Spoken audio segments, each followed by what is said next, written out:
Hi, class. Welcome to Module 9. So, Module 9 is going to focus on um, ethical leadership and organizational culture.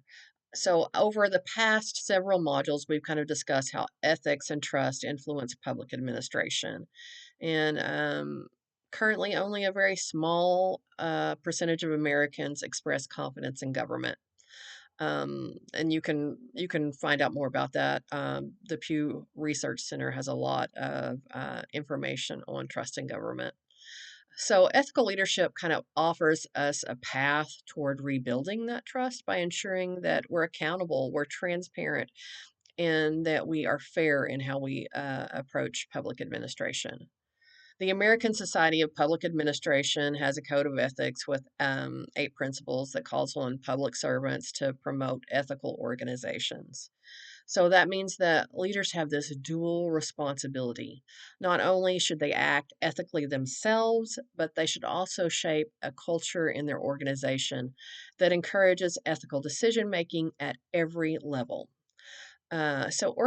Organizational culture kind of refers to the shared values, norms, and behaviors that influence how people act and how they make decisions in an organization. And so, culture can affect motivation, employee satisfaction, and employee performance.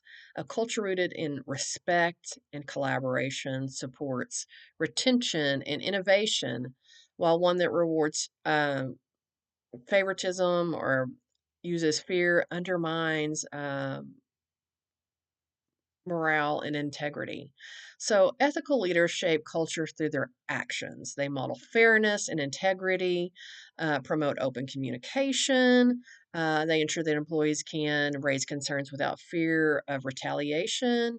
And research continues to show that ethical performance in government is tied closely to leadership behavior and the broader culture of ethics within an organization. So, when leaders foster environments where values guide decision making, employees are much more likely to report any wrongdoing or support corrective action I'm sorry, not or support and support corrective action. So the connection between leadership and culture is reinforced through the ASPA Code of Ethics. So leaders are expected to demonstrate integrity, to strengthen social equity, and to advance the public interest. So each of these principles depends on an ethical culture where accountability and transparency are practiced daily. They're practiced, not just discussed. So consider the Veterans Affairs wait time scandal as an example. So in this situation, the organizational culture prioritized meeting performance metrics over patient well-being, resulting in some widespread harm and loss of public trust. So the reforms that followed focused on rebuilding culture, making improving transparency and accountability and focusing on patient centered care. So these new priorities helped to improve the culture.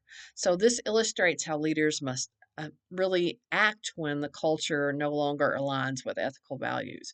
But of course, it also means that leaders themselves must be ethical, right? You can't you can't make these changes if you don't have the right leaders in place.